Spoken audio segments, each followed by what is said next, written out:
Hello students, and welcome to this lesson on solving by graphing in tables. And obviously we're talking about our exponential equations today. So today we will solve exponential equations using tables and graphs, using our journal notes, and 7-9-2, more exponential solving. Now for this lesson today, you are going to need a TI-84 calculator, so make sure that you grab one before you get started here. Alright, so let's talk about our first method. We're going to talk about solving by graphing. So one thing that we can do is we can kind of make a quick sketch of what this will be. I want to know where 2 to the k minus 2 power is equal to 10. So I'm going to go ahead and rewrite this, and I'm going to say that we're going to say 2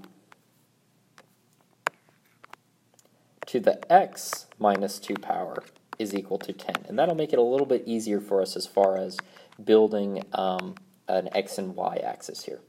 So we know that 2 to the x minus 2 power, well, from our transformations, we know that that's going to be the exact same thing as 2 to the x power, but now shifted 2 to the right. So we take our normal point, 0, 1, and we shift it over 2 to the right. So now we have a point here. And then our next point would have been, let's go ahead and plot our original points, 2 to the first power, 2 to the second power, 2 to the third, 8 will be up here. And then so on and so forth over here. We approach our line.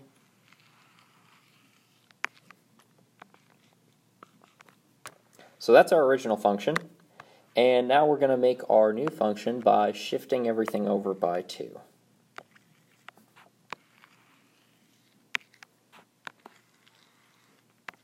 Alright, and I want to know where this function is equal to 10. So I'm going to go ahead, I'll extend this up a little bit. And I want to know where that line is equal to 10. So I'm going to graph the line. So I can graph y is equal to, y1 is equal to 2x minus 2. And I can say y2 is equal to 10. So that's going to be a straight line that'll come across here.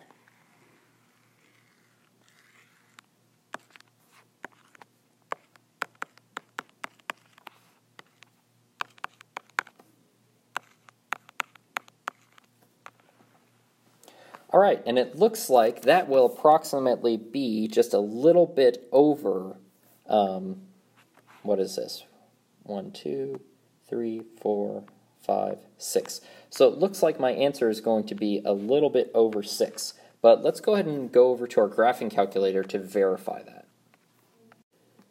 Alright, so we're looking at our graphing calculator now, and so we're going to go into our y equals, and we want to input those two functions. So I have 2 to the x minus 2 power, and I've got y2 equals 10. And let's look at our graph.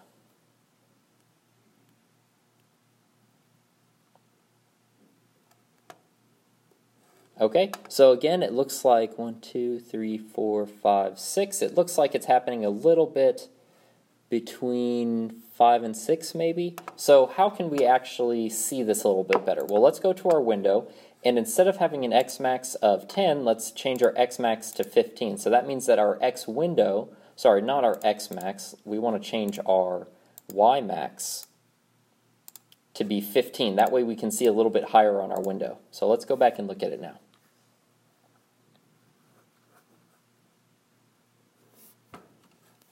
Alright, so we definitely have a good little intersection in here. So right in here, we've got a nice intersection that's occurred. So let's actually use our function and determine what it's going to be. Alright, so we come over here to second calc. We go down to intersect. Enter. And you want to select your two curves, and then guess. We can kind of scroll over here, press enter, and it looks like our intersection is going to be at 5.3129281, and y equals 10. So we know that it's approximately going to be 5.32210. So that'll be our approximate intersection. So let's go ahead and go back to our notes and write that in there.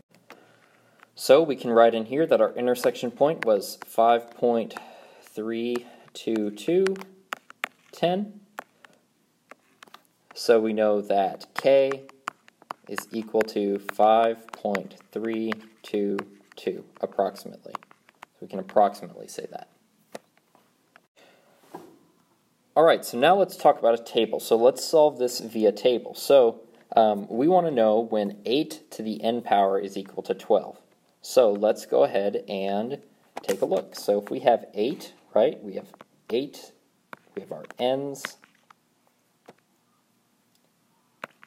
and then we have our 8 to the n power. So let's just go ahead and think about this. Well, I know that 8 to the 0 is equal to 1. I know that 8 to the 1 is equal to 8.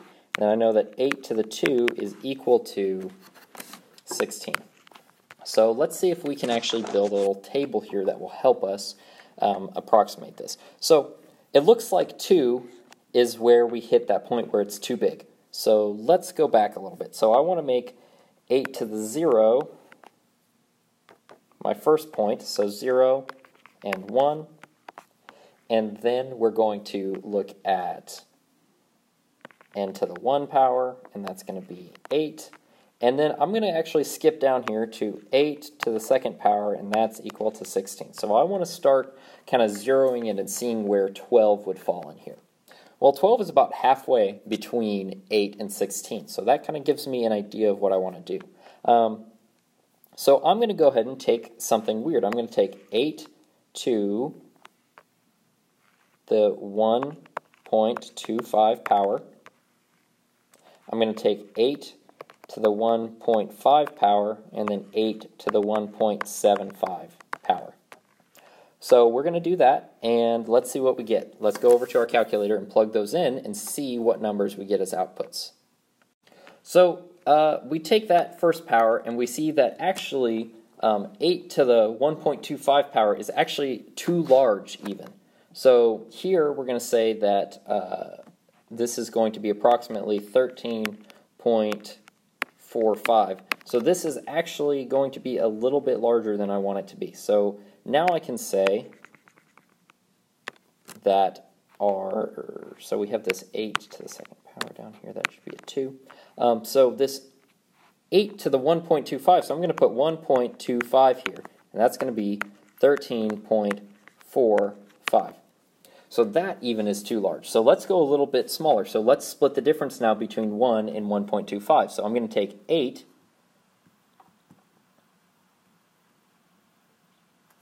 to the power 1.12.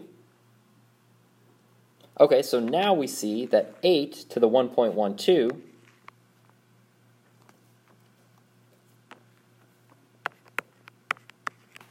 is going to be equal to approximately 10.27. So what do we notice? Well, that's actually a little bit too small. So now this is 1.12 and 10.27. And we see that we're kind of getting a little bit closer each time. So now let's see if we can guess and find something which will give us approximately. And my guess here is I'm going to kind of split the difference again, right? So I'm looking at this and I have 8 plus 5, so 13 places between these two. So divide that by 2. That's approximately 7. So my next one is going to be 1.19.